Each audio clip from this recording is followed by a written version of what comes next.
ይህ ከደራሲው የተሰኘው የዩቲዩብ ቻናላችን ነው።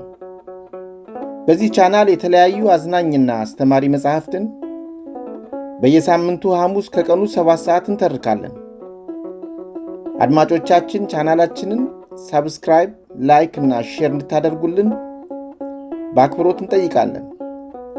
እናመሰግናለን። መልካም ጊዜ።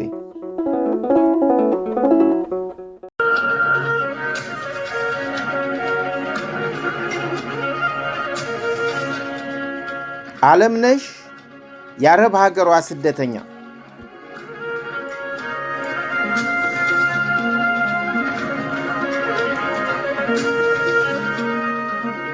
ስለ ውጭ ሀገር ኑሮ፣ ስለ ስደትና ስለ መሳሰለው ነገር እኮ ከማየ ጋር ካሁን በፊት አውርተናል።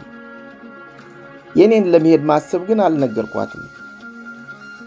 በዚህ ጉዳይ ላይ አንድ ቀን ስናወራ ለራሴ ብለው ከያዙትና ጠንከር ብለው ከሰሩት የተሰማሩበት ሥራ ሁሉ ያድጋል፣ ይሻሻላል።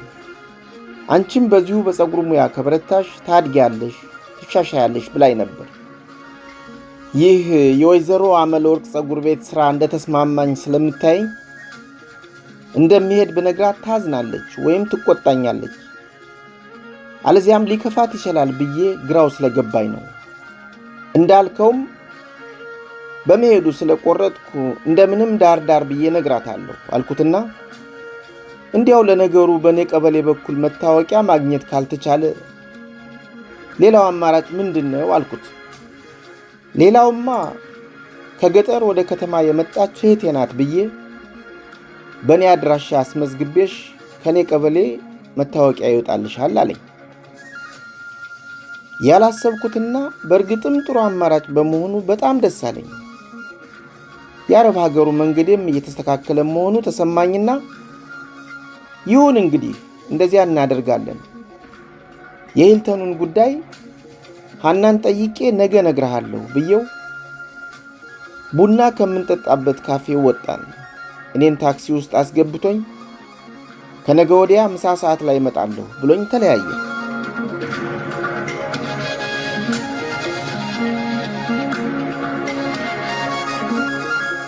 ምዕራፍ 5 ጌታቸው ክፍል 1።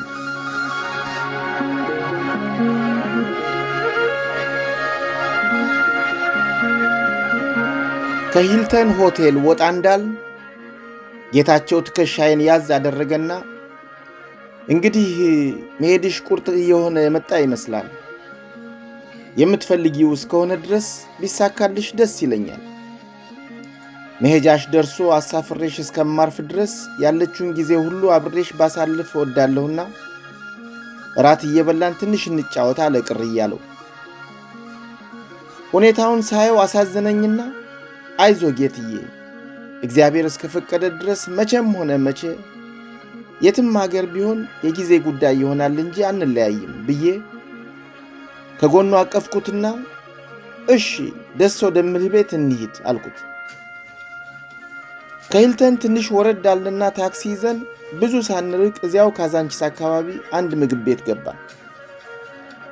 ምግብ ቤት ውስጥ ተቀምጠን አስተናጋጅ መጥቶ እስኪታዘዘን ድረስ በመካከላችን ጸጥታ ሰፈነ።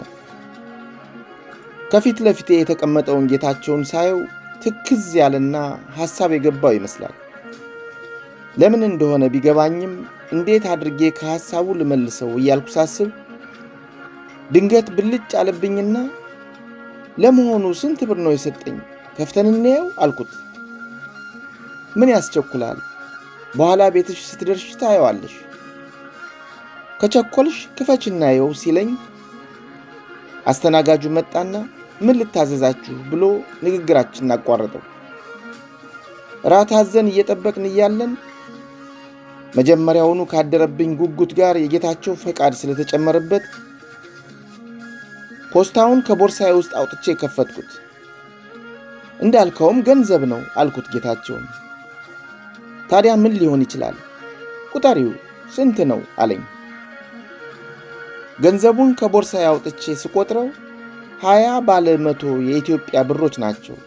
2000 ብር ማለት ነው። 2000 ብር ነው ጌታቸው? ምንም ነገር ሳላደርግለት ይህን ሁሉ ገንዘብ የሰጠኝ፣ ከዚያም አልፎ ከሀገር ለመውጣት ሊረዳኝ ፈቃደኛ የሆነበት እኔ የማላውቀውና አንተ የምታውቀው ከኔ የሚፈልገው ነገር ካለ አሁኑኑ እንድትነግረኝ እፈልጋለሁ ብዬ በጌታቸው አፈጠጥኩበት። ይሄ ለእርሱ ብዙ ገንዘብ አይደለም። እኔ እስከማውቀው ድረስ መልካም ስነ ምግባርሽ ማርኮት በሚችለው ሊረዳሽ አስቦ ይመስለኛል እንጂ ካንቺ የሚፈልገው ሌላ ነገር ያለ አይመስለኝም። መቼም አእምሮ አንባቢ ነህ ባትይኝ፣ ሴት ልጅን ወንድ ልጅ ሲያቀርባት አብዛኛውን ጊዜ ሴትነቷን ፈልጎ ይመስላታል እንጂ ሁልጊዜ እንደዚህ አይመስለኝም። ያ ቢሆን ኖሮ እስከ ዛሬ እናውቀው ነበር። ለመጠየቅም ሆነ ለማስጠየቅ ምንም የሚያስፈራውም ሆነ የሚያሳፍረው ነገር ያለ አይመስለኝም። በምድራችን ላይ ብዙም ባይሆኑ ለሰው ጥሩ የሚያስቡ በተቻላቸው ሁሉ መርዳት የሚፈልጉና በተለይም ለሚያደርጉት ነገር ሁሉ በውለታነት ተቆጥሮላቸው ለምላሹ ምንም የማይጠብቁ እንዲሁ ብቻ ማድረግ ስለሚችሉ በማድረጋቸው ደስታ የሚሰማቸው ሰዎች አሉ። አብዱራህማንም ከእነዚህ አይነቶቹ ሰዎች የሚመደብ ይመስለኛል። ካወቅሁት ጊዜ ጀምሮ በተለያዩ ጉዳዮች ላይ ጥሩ ሰውነቱን አይቸለታለሁ። በዚህ ላይ ከእኔ ጋር ያለሽን ቅርበት ስለሚያውቅ ደስተኛ ነው አለኝ። አባባሉ ጠንከር ያለ ስለነበር የምናገረው ጠፍቶኝ ዝም ስል፣ አይዞሽ አለምዬ፣ ለአንቺ እንኳን ይህን ሌላ ቢያደርጉልሽ ቅር አያሰኝም። በባህላችን ሰውን ፊት ለፊት ማመስገን የተለመደ ባይሆንም እኔ ግን ከመናገር ወደ ኋላ አልልም። በጣም ጥሩ ባህሪ ያለሽ አለና አንገቱን ደፋ አድርጎ ዝም አለ። ጌታቸው እንደሚወደኝና እኔን ደስ እስካለኝ ድረስ ያሻኝን ሊያደርግልኝ እንደሚፈልግ የተረዳሁት ያን ዕለት ነው። የአብዱራህማን ውለታ ከብዶኝ የአረብ ሀገሩን መንገድ እንዴት እንደማስተናግደው ጨንቆኝና በተለይም ከሱ ጋር የጀመርኩትን ወጣ ገባ ማለት እንዴት እንደማደርገው እያሰላሰልኩ እያለሁ እንደዚህ ያለ ሞራሌን የሚጠብቅና የሚያረጋጋኝ ንግግር ጌታቸው ሲናገር በሰውነቴ ውስጥ ልዩ እሳት፣ የሚያቃጥል እሳት ለቀቀብኝ። ጌታቸውን ወደድኩት። እዚያው በተቀመጠበት ምግብ ቤት የለበስሽውን አውላልቀሽ ወርውረሽ እርሱ የለበሰውንም ልብስ ቦጫጭቀሽ ቀዳደሽና ገፈሽ እላዩ ላይ ተከመሪበት። ያለ የሌለሽን ነገር ሁሉ ስጪው፣ ላሺው፣ በገላው ላይ ተንከባለይበት የሚል የስሜት ነበልባል በሰውነቴ ውስጥ ይንቀለቀል ጀመር። ይህን ስሜቴን ግን ጌታቸው የተረዳልኝ አልመሰለኝም። ያዘዝነውን ምግብ እየጠበቅን በዓይኖቹ ወዲያና ወዲህ እያለ በአካባቢው ያለውን ተመጋቢ ይመለከት ነበር። እኔ ያንን ስሜት እንዴት እንደማበርደውም ሆነ ምን ማድረግ እንዳለብኝ ጠፍቶብኝ ከፊት ለፊቱ ተቀምጬ በሐሳብ ባህር ውስጥ እየዋኘሁ እያለሁ ወደ እኔ ፊቱን ዞር አድርጎ ሲያየኝ ከፊቴ ላይ ምን እንዳነበብ አላውቅም፣ የሆነ ነገር ተናገረ። ምን እንደተናገረ ግን አልሰማሁም። ብቻ ከንፈሩ ሲነቃነቅ እንደ ህልም ሆኖ ታየኝ። እንደገና የሆነ ነገር ተናገረና እጁን በፊት ለፊቴ ሲያወዛውዝ ከእንቅልፉ እንደተቀሰቀሰ ሰው ምን አልክ አልኩት። ለጊዜው የት እንዳለሁም ግር አለኝ። ምን ሆንሽብኝ? አመመሽ እንዴ አለ። አይኖቹን ከአይኖቼ ሳይነቅል ጭንቅንቅ እያለው ደህና ነኝ አልኩት፣ ያለሁበትን ለማገናዘብ እየሞከረ። ድንጋጤው ሊለቀው ስላልቻለ ከፊት ለፊቴ መቀመጡ ቀረና ጠረጴዛውን ዞሮ ከጎኔ መጥቶ እቅፍ ሊያደርገን ሲጠጋኝ ተሽቀዳድሜ ወደሱ ዘወር አልኩና ራሱን በሁለት እጆቼ ይዤ አፌን ካፉ ጋር ግጥም አድርጌ ተላተም። ከንፈሮቹን ለቅቄ ግንባሩን፣ ጉንጮቹን፣ አይኖቹን ያገኘሁትን ሁሉ ሳምኩትና ወደ ደረቴ ጠጋ አድርጌ አቅፌው ራሴን ትከሻው ላይ ጣል አድርጌ አለቀስኩ። ጌታቸው አይኑን ከሌላ ቦታ ዞር አድርጎ ሲመለስ የሆነው ነገር ያላሰበውና ፈጣን ስለሆነበት ነው መሰለኝ አገጩን ትከሻ ላይ አድርጎ ትከሻዬን እየዳሰሰ ዝም አለ። እንደዚያ ሆነን ምን ያህል እንደቆየን ትዝ አይለኝም። እራት ቀረበ አለምዬ ሲል ከትከሻው ላይ ቀስ ብዬ ራሴን አንስቼ ዞር ስል እጅ ለማስታጠብ የመጣው አስተናጋጅ ከፊት ለፊታችን ቆሟል። እንደምንም ለመረጋጋት እየሞከርኩ አንገቴን ደፍቼ ማስታጠቢያውን እያየሁ እጆቼን ታጠብኩ። ቀጥሎ ጌታቸው ታጠበና በሁለታችንም መካከል ጸጥታ ሰፈነ። ብዙም ሳይቆይ የታዘዘውን እራት አስተናጋጆቹ አምጥተው ከጠረጴዛችን ላይ አስቀምጠው መልካም እራት ብለውን ሄዱ።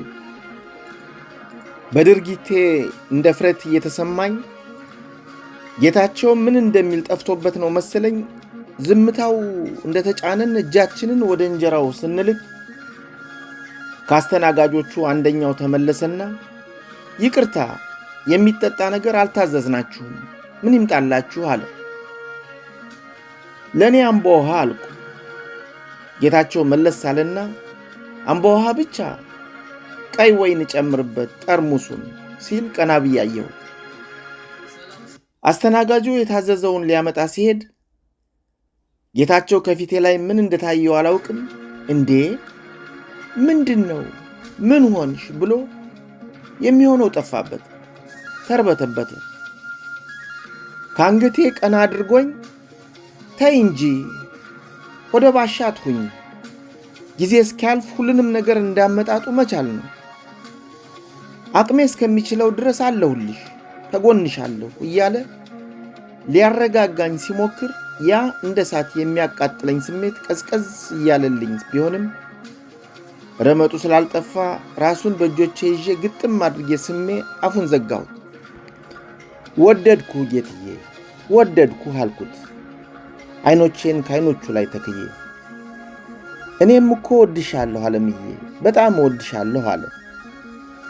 እንደዚያ ምን ሆንሽ ምን ነካሽ እያለ ሲያስደነፋ የነበረው ወኔው በፍቅር እሳት ኩምትር ሲል ከገጹ ይታይ ስለነበር ያችን ገጽታውን ለመሸፈን ቶሎ ብሎ አንገቴ ስር ተሸጎጠና ከፊቴ ሸሸኝ። እኔም ሁኔታውን ስለተረዳሁለት በተራዬ ጀርባውን እየደባበስኩ አውቃለሁ ጌትዬ አውቃለሁ እያልኩ አረጋጋሁት። ሁለታችንም በየራሳችን ስሜት ከወረድን በኋላ ሰከን ማለት ስንጀምር ራታችን ሳይቀዘቅዝ እንብላ አልኩት። አንገቱን ዳሰስ ዳሰስ እያደረገ እሺ ብሎ እጁን ወደ ምግቡ ዘረጋና አቀረቀረ። አይኔን ማየት የፈራ ይመስላል። አሳዘንኩ አይደል? ይቅርታ የኔ ጌታ አልኩት። አይ አላሳዘንሽኝም፣ እንዲያው ሁኔታችን ወዴት እንደሚወስደን አልገባኝ ስላለ ነው ዝም ያልኩት አለ። አይዞ ግድ የለም ከዚህ ያደረሰን አምላክ ያውቃል አልኩት። አባባሉ ከሷ ፊውጣ እንጂ እኔንም ያስለቅሰኝ ይሄው እሱ ያነሳው ጥያቄ መሆኑ ገርሞኝ ያን ዕለት እንደምንም ተረጋግተን ራታችንን በልተን የመጣውንም ወይን ጠጥተንና ዘና ብለን ማምሻም እድሜ ነው እንዲሉ ነገ ስለሚሆነውና ስለወደፊቱ ሕይወት ላለማሰብ እየታገል አንዳንድ ጨዋታዎችንና ቀልዶችን እያወራ ሲያስቀኝ አመሸንና ቤቴ አድርሶኝ ተመለሰ። ከቤቴ ወጥቼ ባድር ቤተሰቦቼ ቅር ይላቸዋል ብዬ ስላሰብኩ ፍላጎቴን በይሉኝታ ገትቼ ወደ ቤቴ ገባሁ እንጂ ያን ዕለት ከጌታቸው ጋር አብሬ ባድር ደስ ይለኝ ነበር። ጌታቸው መልኩና ቁመናው ብቻ ሳይሆን በባህሪው የተረጋጋና በተለይም በጊዜያዊ ጥቅምም ሆነ ደስታ የማይደለል ለየት ያለ አመለካከት ያለው ወጣት ስለመሰለኝ አግብቼው አብሬ ብኖር ደስተኛ እንደምሆን ከፍተኛ ስሜት ተሰማኝ። ያን ዕለት የኔና የሱ ግንኙነት ከጓደኝነት በላይ መሸጋገሩን ተረዳሁት። መኝታዬ ውስጥ ገብቼ በዕለቱ የሆነው ነገር ሁሉ እየታወሰኝ ከመቼውም ጊዜ የበለጠና የተለየ ስሜት በአእምሮዬም በሰውነቴም ተቀጣጠለና ትራሴን አቅፌ የአረብ አገር ጉዞ ሐሳብና የጌታቸው ፍቅር እንደ ኳስ መሃል አግብተው እያላጉኝ እንቅልፍ የሚባል ነገር በዓይኔ አልዞር አለ። መጨረሻ ላይ ግን የአረቡ ሀገር ጉዞዬ መቅረት እንደሌለበትና ጊዜው ሲደርስ ተጋብተን ብንኖር እንደምመርጥ የትም ብሄድ የትም እርሱን ልረሳ የማልችልበት ነገር ማድረግ እንዳለብኝ ወስኜ እፎይ ስል እንቅልፍ ይዞኝ ሄዳለች። ምን ችግር ነበረ? ስሙን ክንድሽ ላይ ማስነቀስ በቂ ይሆናል ብለሽ ያሰብሽ አልመሰለኝም አልኳት እንደቀልድ። አዎ፣ ግን በምን አወቅ? እንዳልከው ክንዴ ላይ ሳይሆን ጭኔ ላይ ነው ያስነቀስኩት። ቆይ ገልጬ ላሳይህ አለችና ወደ ለበሰችው ቀሚስ ዝቅ ስትል እንዴ ኧረ እባክሽ ተይው ይሁን አምንሻለሁ ስቀልድሽ ነው ብዬ ሳፈጥባት አስደነገጥኩ አይደል ብላ ሳቀችብኝ። አረ እንኳን በዚህ ሁሉ ሰው መሃል ቀርቶ ብቻችንን ብንሆንም አሳይኝ ብዬ አልጠይቅሽም። ለምን ጭንሽ ላይ እንደሆነ ግን አልገባኝም አልኳት። ምክንያቱም ጭኔን ከኔ ሌላ የሚያየው በጣም ጥቂት ሰው ነው። ማለትም ሐኪም ወይም እዚያ እንዲደርስ የፈቀድኩለት ሰው ብቻ ነው። ያው ካልተገደድኩ በስተቀር ማለት ነው። ይልቅ ታሪኬን አታቋርጠኝ፣ ወደ ቆምንበት እንመለስ አለች። እሺ ይቅርታ፣ ምን ላድርግ? ታሪክሽ ፈርጁ የበዛ ነው። ሳልጠይቅሽ ማለፍ እየቸገረኝ ነው። ዳግመኛ ላቋርጥሽም አልኳት። በነገራችን ላይ ጭኔ ላይ አስነቀስኩት ያልኩ ቀልድ ነው። ጭኔን ገልጬ በሾህ ወይም በመርፌ ሳስጨቀጭቅ ታየኝ እኮ ብላ ግፍግፍ አለችና ከዚያ የተሻለ አድርጌያለሁ፣ እሱን ሌላ ጊዜ አጫውትሃለሁ። ለዛሬው ግን እዚህ ላይ ይብቃንና ሌላ ቀን እቀጥልልሃለሁ። 1 ወር ጊዜ ያህል ቆያለሁ ስላልከኝ መቼም ከወሩ ውስጥ ታሪኬን የምታስጨርስበት አንድ ሌላ ትርፍ ቀን አታጣም አለችኝ። እንዴ ምን ማለትሽ ነው? መሄድ ካለብሽ እናቋርጠው እንጂ መቋረጥ እኮ የሌለበት በጣም ደስ የሚል ታሪክ ነው እየነገርሽኝ ያለሽው። ስለዚህ የኔን ጊዜ ማጣት ተይውና ቀኑን ሳታስረዝሚ መቼ እንደምንገናኝ አሁኑኑ ንገረኝ አልኳት። በመካከላችን ጸጥታ ሰፍኖ ትንሽ አሰብ ባደረገችና ነገ ሙሉ ቀን አይመቸኝም፣ ሰኞ 10 ሰዓት ላይ ብንገናኝ ይመችሃል አለችኝ። እንደነገርኩሽ ከመጣሁ ገና ዛሬ 5ኛ ቀኔ ነው። ይሄ ነው ብዬ ያስኩት ፕሮግራም የለኝም። ቢኖረኝም ለአሁኑ ከዚህ የሚበልጥብኝ የለም። የኢትዮጵያ ቆይታዬን በሚያምር አጀማመር እንድጀምር ስላደረግሽልኝ አመሰግናለሁ። ሰኞ ይመቸኛል አልኳት። እንግዲያው ሰኞ በ10 ሰዓት እዚሁ ሂልተን ይሁን አለችና ከጋበዙ ሁሉንም ጠቅለል አድርጎ ስለሆነ ለቡና ከፍላለሁ ብለህ እንዳትግደረደር ብላ ሂሳባችንን ከፈለችና ባይሆን የሚቀጥለውን ግብዣ ላንተ ተዋዋለሁ ብላ ፈገግ አለች። ይሁን ደስ ይለኛል፣ የእንግሊዝ ጨው ጠጥተሽ መምጣቱን እንዳትረሺው አልኳት። ለምን ብዙ እንድበላ ነው አለች። አዎ የ10 ሰዓት ቀጠሮ ከመክሰስ ጀምሮ እስከ ራት ድረስ ያጠቃልላል ማለቴ ነው። እኔም ለሂሳቡ ተጠናክሬ እመጣለሁ ስላት ከት ብላ ሳቀችና ከመቀመጫችን ተነስተን ወደ መኪናዋ ሄድን። መኪናዋ ጋር ስንደርስ ጊዜው ገና አልመሸም፣ ወደ ሥራ ቦታ መሄድ ስላለብኝ ነው ያስቸኮልኩ። የምትሄድበት ካለ ላድርስህ አለችኝ። የያዝኩት ቀጠሮ የለኝም፣ ወደ ቤት ነው የምመለሰው። አንቺ ወደ ሥራሽ ሂጂ፣ እኔ በታክሲ ሄዳለሁ አልኳት። እንግዲያው ና በል እንሂድ ብላ መኪናዋ ውስጥ ገባንና ሂልተንን ስንወጣ መካኒሳ ነው ቤቴ ስትል ሰምቻለሁ መሰለኝ አለች። አዎ ነው። እዚያ ድረስ ግን መሄድ የለብሽም፣ ጊዜው ስላለኝ ቀስ ብዬ ሄዳለሁ አልኳት። ግድ የለም አደርሰሃለሁ ስትል ደስ እንዲልሽ ሜክሲኮ አድርሽኝ እንጂ መካኒሳ ድረስ በመሄድሽ አልስማማም። ከስራሽ አቋርጬ ይህን ያህል ጊዜ አብረሽኝ ስለቆየሽም በጣም ከብዶኛል። በጣም ጥሩ ሰው ነሽ፣ አመሰግናለሁ አልኳትና ሜክሲኮ አድርሳኝ ሰኞ ተባብለን ተለያየን። ሰኞ ዕለት ከቀጠሯችን ሰዓት ትንሽ ቀደም ብዬ ሂልተን ደረስኩ። ቅዳሜ ዕለት ተቀምጠንበት ከነበረው ቦታ ሄጄ ቡና እንዲያመጣልኝ ላስተናጋጁ ነግሬ ያለሁበትን አካባቢ ባይኔ ዞር ዞር እያልኩ መቃኘት ያዝኩ። የሥራ ቀን ስለሆነ ነው መሰለኝ መናፈሻው ብዙ ሰው የለበትም። የአካባቢው ጸጥታ ጥሩ ቢሆንም ለእኔ ግን ከውጭ አገር ከመጣሁ ቅርብ ቀን ስለሆነ የምፈልገው ጸጥ ያለ ቦታ ሳይሆን ብዙ ሰው የሚተረማመስበት ሆኖ የአገሬን ሰው እንደ ልብ ማየት የምችልበት አካባቢ ነበር። ያ ደግሞ ዓለምነሽ የጀመረችልኝን ታሪክ ለመስማት አይመችም። ስለሆነም በተገኘው መስተናገድ ይሻላል በሚል በአካባቢ አለፍ አለፍ ብለው የተቀመጡትን ሰዎችና ወዲያ ወዲህ ውር ውር የሚሉትን የሆቴሉን ሰራተኞች እያየሁ ትንሽ እንደቆየሁ ዓለምነሽ መጣች። አለባበሷ እንደ ቅዳሜው ባይሆንም አምሮባታል። ሰዓቷን አክብራ ስለመጣች ለመገናኘታችን እኔ የሰጠሁትን ያህል ክብር ሰጥታውና በተለይም ታሪኳን ለመንገር ያላትን ፍላጎት ከግንዛቤ አስገብቼ በቁም ነገረኛነቷ አከበርኳት። እኔ የተቀመጥኩበትን አይታ አጠገቤ ስትደርስ ከመቀመጫ ተነስቼ ተቃቅፈን ተሳሳም።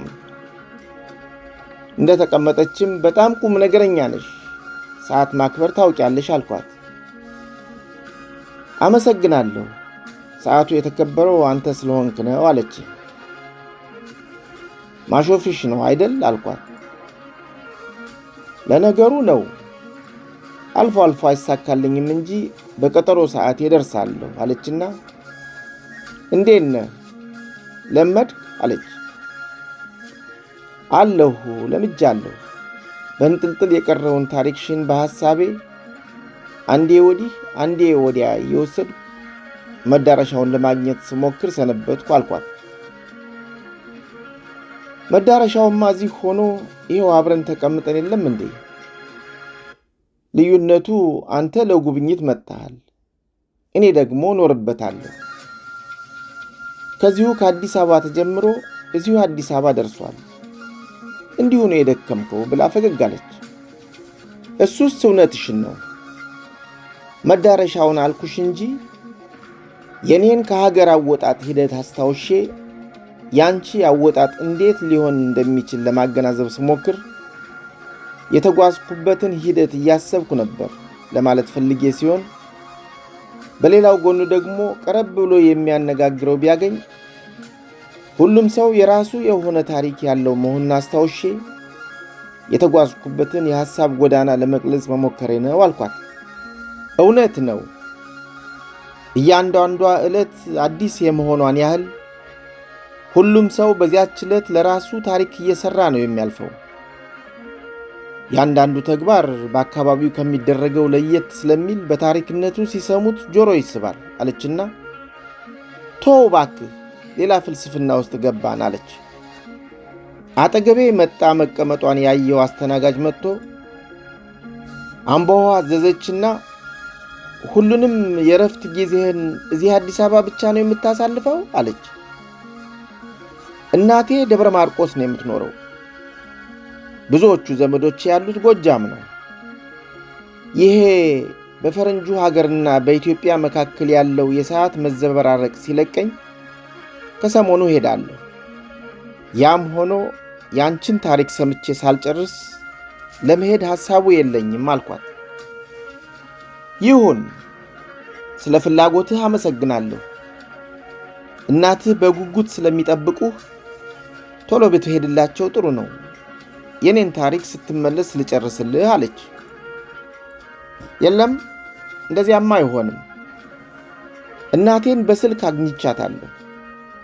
ትንሽ ቀን የሚያስቆይ ጉዳይ እንዳለኝ ነግሬያት ይሁን ግድ የለም ጉዳይን ጨርሰህና ብዙ ቀን ግን እንዳይሆን ብላ ፈቅዳልኛለች። ስለዚህ በእናቴ ማሳበብ የለም።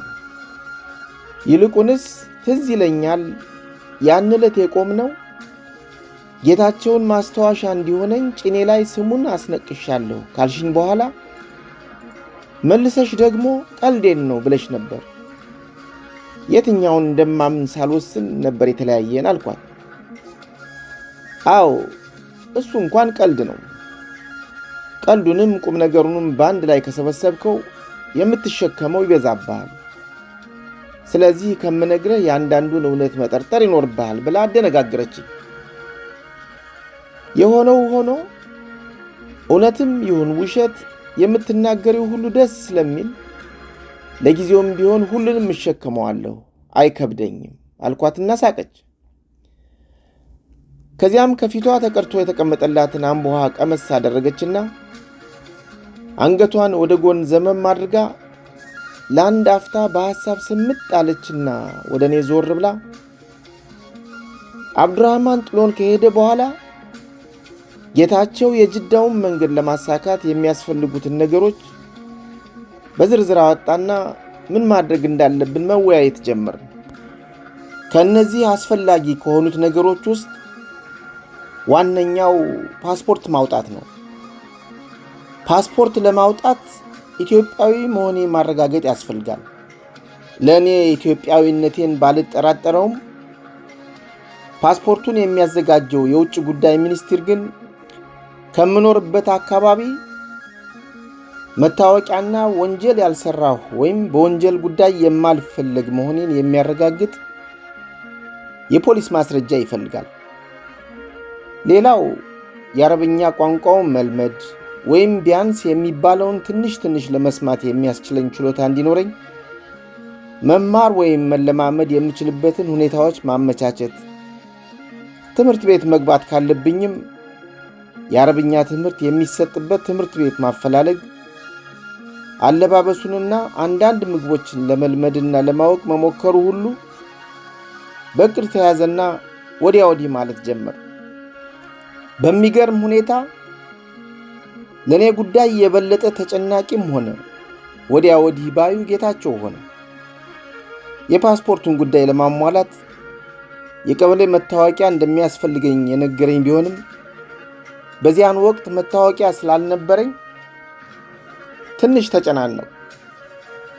ቀበሌ ሄዶ መታወቂያ ስጡኝ ማለቱ ጠፍቶኝ ሳይሆን የዚህን የአረብ አገር መንገድ ለቤተሰቦቼ ስላላማከርኩ ምናልባት ሲሰሙ አንድም ይከፋቸዋል፣ አለዚያም አትሄጂም ብለው ያከላክሉኛል ብዬ ስለሰጋው ነው። ጌታቸው መታወቂያውን እንዳመጣ ከነገረኝ 2-3 ቀናት አለፉና አንድ ምሽት ላይ ቡና ለመጠጣት ቁጭ ብለን የመታወቂያው ነገር ምን ደረሰ? ረሳሽው እንዴ አለኝ። አልረሳሁትም፣ ትንሽ ችግር ነገር ስለገጠመኝና ምን እንደማደርግ ስለጨነቀኝ ነው አልኩት። ምንድነው የቸገረሽ? መጨነቁንስ ምን አመጣው አለና ድንግጥ ብሎ አየኝ። ምን እንደምለው ጠፍቶብኝና እንዴት ልንገረው እያልኩ ሐሳብ ውስጥ ገብቼ ዝም ስል ንገሪኝ እንጂ ሐሳብሽን ቀየርሽ እንዴ አለ። ከእንቅልፉ እንደሚባንን ሰው ድንግጥ አልኩና አይ አልቀየርኩም፣ ለምንስ እቀይራለሁ ብዬ አፈጠጥኩበት። ታዲያ ምን ላድርግ? አሳሰብሽኝና ነው እንደዚያ ያልኩት። ታዲያ ምን ሆንሽ አለ። የዚህን የመንገድ ነገር ለቤተሰቦች አልነገርኳቸውም አልኩት በጣም በደከመ ድምፅ። ለምን? ቢሰሙስ ምን ያደርጉሻል አለኝ። የተናገረው አፉ እንዳመጣለት መሆን አለበት እንጂ አስቦ የተናገረው አልመሰለኝም። እንደዚያ እየተቅለሰለስኩ እንዴት እንደምነግረው ተቸግሬ የነበርኳት ሴትዮ ምን ማለትህ ነው? ምን ያደርጉሻል ትለኛለህ እንዴ? ልጃችሁ ጥያችሁ አረብ አገር መሄዴ ነው ብዬ ስነግራቸው የሚሰማቸውን እንዴት መተገመት ይቸግራል። ሁለታችንም ልጆች ወልደን ወላጅነት ምን አይነት ስሜት እንዳለው ባናውቅም በልጅና በወላጅ መካከል ያለው መተሳሰር ምን ያህል ጠበቅ ያለ መሆኑን መገመት የሚቸግረን አይመስለኝም። አስበው የተናገርክ አይመስለኝም ጌታቸው፣ እንደዚህ አትበል ብዬ ኃይለ ቃል ተናገርኩት። ይቅርታ አለምዬ፣ እውነትሽን ነው። ሁኔታውን ካንቺ የመሄድ ፍላጎት ጋር አያይዤ የነሱን ብዙም ግንዛቤ ሳልሰጠው የተናገርኩት ነው። እንዳልሽውም በጣም ያስደነግጣቸዋል፣ መንገሩም ከባድ ነው አለኝና ታዲያ ምን ብናደርግ ይሻላል አለኝ። ታዲያ ምን ብናደርግ ይሻላል የሚለውን ቃል ሲናገር ከጥቂት ደቂቃዎች በፊት ቢሰሙ ምን ያደርጉሻል ብሎ የተናገረውን ጭራሽ እንዳልተናገረው እኔም እንዳልሰማሁና እንዳልተናደድኩ ሁሉ ውስጤ በፍቅር ስሜት ተተራመሰ። ችግሬን ሊካፈልልኝ ምን ያህል እንደተዘጋጀ፣ ለምፈልገው ነገር መሳካት ምን ያህል አብሮኝ ለመውጣትና ለመውረድ ፈቃደኛ እንደሆነ፣ ብቻ ምን አደከመህ እኔኑ መስሎ እኔኑ ለብሶ ፍላጎቴ እንዲሟላልኝ እንደሚፈልግ እርግጠኛ ሆንኩና ይሁን ጌትዬ፣ ይቅርታ ጮህኩብህ፣ ግድ የለም እኔ እንደምወጣው ወጣዋለሁ። መታወቂያውን ለማምጣት እሞክራለሁ፣ ትንሽ ቀናት ስጠኝ። ይልቅስ ሌላ ያልነገርኩህ ነገር አለኝ፣ እንደ ውለታም መጠየቄ ነው አልኩት። ምንድነው እሱ አለ። ያና ዘመድ የሆነ ሰው ከውጭ ሀገር ሰሞኑን ይመጣል። ቤተሰቦቹ ያሉት ወደ ገጠር ስለሆነ እዚህ አዲስ አበባ ካረፈ በኋላ ወደ ቤተሰቦቹ ይሄዳል። እስከዚያው ግን አዲስ አበባ ውስጥ ማንንም ማስቸገር ስላልፈለገ ዘመድ ቤት ከማረፍ ይልቅ ሆቴል ማረፉን ፈልጎታል። ይህንን ለሃልና ነግሯት ባንተ በኩል ሂልተን አልጋ እንድትይዝለት ጠይቃኛለች። ትችላለህ አልኩት። ይሄ ደግሞ ምን ማስቸገር ይባላል? መታወቂያ አስመዝግቦ መከራየት ይቻላል። ለመሆኑ መቼ ነው የሚመጣው አለኝ። እንዲሁ ይችል እንደሆነ ጠይቂልኝ ነው ያለችኝ እንጂ መቼ እንደሚመጣ አልነገረችኝም። በቅርቡ እንደሚመጣ ግን አውቃለሁ አልኩት። ይህን ጥያቄ ይጠይቀኛል ብዬ ስላላሰብኩት በድንጋጤ እሺ ቀኑን እንወቀውና ቀደም ብዬ አልጋውን ሊይዝለት እችላለሁ። ምናልባት ለሥራ ወደ ገጠር የምወጣ ከሆነ እንኳን አስቀድሜ ከያዝኩት ችግር የለውም አለኝ። ከሰሞኑ ትወጣለህ እንዴ አልኩት። አይ ዛሬውኑ ተነስተህ ሂድ አልባልም፣ ቢያንስ የ10 ቀን ቅድሚያ ማሳሰቢያ ደብዳቤ ይደርሰኛል። ስለዚህ ያን ያህል ጊዜ አለሁ ማለት ነው አለኝና የመታወቂያውን ነገር ግን ችላ አትበይው፣ ካልሆነ ሌላ ዘዴ መፈለግ ይኖርብናል። እነማማንም ቢሆን ስለ ጉዞው ቀስ ብለሽ ንገሪያቸውና የሚሉትን እንስማው። መሄድሽ የማይቀር ከሆነ ከመሄድሽ በፊትም ሆነ ከሄድሽ በኋላ መስማታቸው አይቀርም አለ። ስለ ውጭ ሀገር ኑሮ፣ ስለ ስደትና ስለ መሳሰለው ነገር እኮ ከማየ ጋር ካሁን በፊት አውርተናል። የኔን ለመሄድ ማሰብ ግን አልነገርኳትም። በዚህ ጉዳይ ላይ አንድ ቀን ስናወራ ለራሴ ብለው ከያዙትና ጠንከር ብለው ከሰሩት የተሰማሩበት ሥራ ሁሉ ያድጋል፣ ይሻሻላል። አንቺም በዚሁ በፀጉር ሙያ ከበረታሽ ታድጊያለሽ፣ ትሻሻያለሽ ብላኝ ነበር። ይህ የወይዘሮ አመለወርቅ ፀጉር ቤት ሥራ እንደተስማማኝ ስለምታየኝ እንደሚሄድ በነግራት ታዝናለች ወይም ትቆጣኛለች፣ አለዚያም ሊከፋት ይችላል ብዬ ግራው ስለገባኝ ነው። እንዳልከውም በመሄዱ ስለቆረጥኩ እንደምንም ዳር ብዬ ነግራታለሁ አልኩትና እንዲያው ለነገሩ በኔ ቀበሌ በኩል መታወቂያ ማግኘት ካልተቻለ ሌላው አማራጭ ምንድነው አልኩት።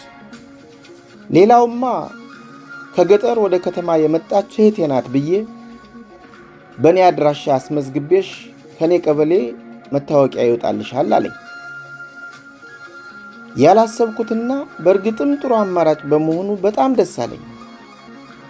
የአረብ ሀገሩ መንገዴም እየተስተካከለ መሆኑ ተሰማኝና ይሁን እንግዲህ እንደዚያ እናደርጋለን፣ የሂልተኑን ጉዳይ ሐናን ጠይቄ ነገ ነግርሃለሁ ብዬው ቡና ከምንጠጣበት ካፌ ወጣን። እኔን ታክሲ ውስጥ አስገብቶኝ ከነገ ወዲያ ምሳ ሰዓት ላይ እመጣለሁ ብሎኝ ተለያየ።